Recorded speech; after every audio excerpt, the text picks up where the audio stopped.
Let me take you in a weird direction here, which is Jon Jones. There is a optimism, and I'm not sure where this optimism comes from, that he will be back in 2018. I feel like I understand those rules better than most, having been in violation of those rules and having to go into arbitration and defend myself and boning up on those rules. But they sure seem clear to me. He's got a minimum of 2 years, a ceiling of 4. There isn't a precedent for 4, even though it's a possibility, which brings you back to a more likely 2. But there is no way around that 2 years being that this is his second violation. Am I misunderstanding something as you understand, at least as the way it's been explained to you? Yeah, I definitely feel like I'm misunderstanding. I feel like if that does happen, that he comes in before that 2-year time frame, that we would find out a lot about USADA. I think that they would lose a lot of credit, and a lot of you wouldn't be able to count on them if they're going to draw. He's failed 2 steroid tests, and now he's got a scumbag manager, Malky Kawa, coming out saying it's tainted supplements, like he does for all his other athletes. It's always the tainted supplements case. He can't just be a real man and own up to your violation. Everybody knows you done steroids. So, if he ends up coming back before that 2-year time frame, I would really have to question USADA's legitimacy. And I would too. And I have to tell you, in fairness, up until this point, I don't question them. They do have integrity. And a lot of people don't like them or think they're too sensitive, but that's a different topic. The topic of their integrity and them following the rules as they explain them, those guys are 100%, right? I mean, aren't they? Those guys do at least do things right. They deserve that, don't they? So if they did bend on this Jon thing, I'm with you. I would be disappointed. It would actually let me down. And that's not against Jon as much. That would let me down. Like, I do feel, for better or worse, those guys have cleaned up the sport. They said, these are the rules, like them or not, but here's the rules, and we're all going to follow them.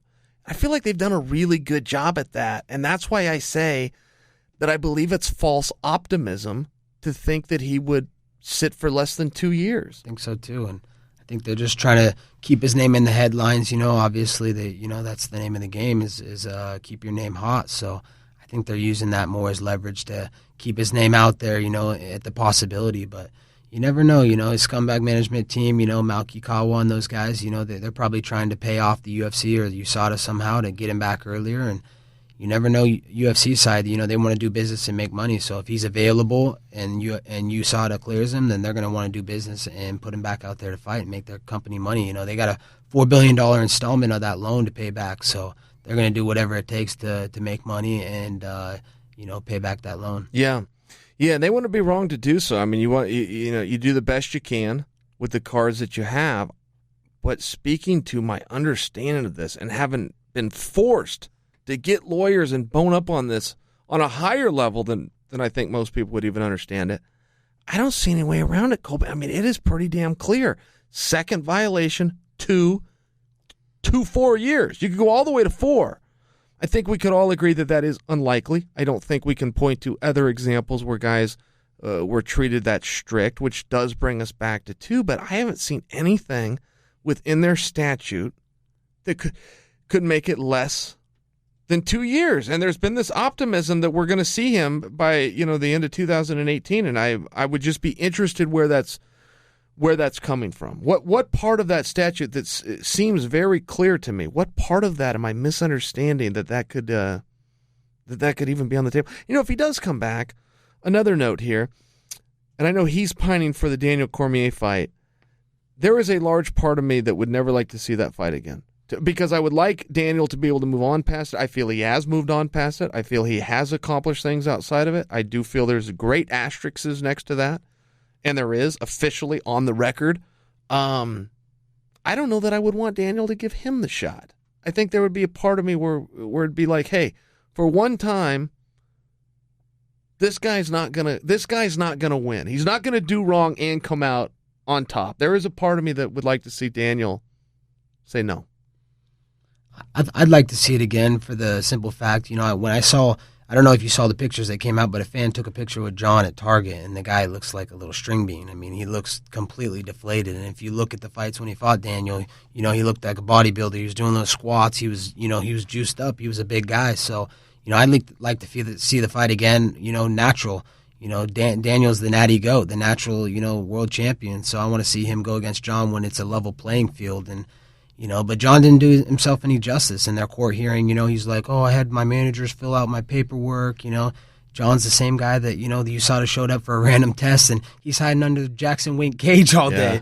And he hung out there for like 12 hours. I know. So, I know that whole story. They'll never come clean on that one either. No, they'll deny that, but I got the same source as you do. Yeah. He was hiding under that ring. USADA considered coming back with a forensic warrant because they had the belief that if he was under the ring for that 8-hour period that we believe he must have peed. At some point, he must have just peed under the ring, and they wanted to come back and collect because they were so upset they were duped. And I have had people call me and they go, Chael, how would you know? And if I was to tell this story truthfully, I was not there. I would not know. So I can't 100% verify for you it happened, but I can verify for you that USADA believes it happened. That USADA looked into it. USADA has the same sources that we do and goes, he was hiding under the ring, and we got duped, and we're fools. That part I can tell you, that is for sure true. They think he was under the ring. I think he was under the ring. I will also say, in fairness, I wasn't there. I didn't see him under the ring. He was under the ring. He was definitely under the ring. 100%. Oh, that gave me ideas, too. Back at that time when he was doing it, man, I was sweating. I was sweating the same corner, looking over my shoulders. I thought, well, now I know how to handle this. I'm just gonna have to hang out under that ring. I even thought about putting like a snack under the ring just in case, like a Snickers or something that I knew would last for a few months. I remember thinking, oh, good move.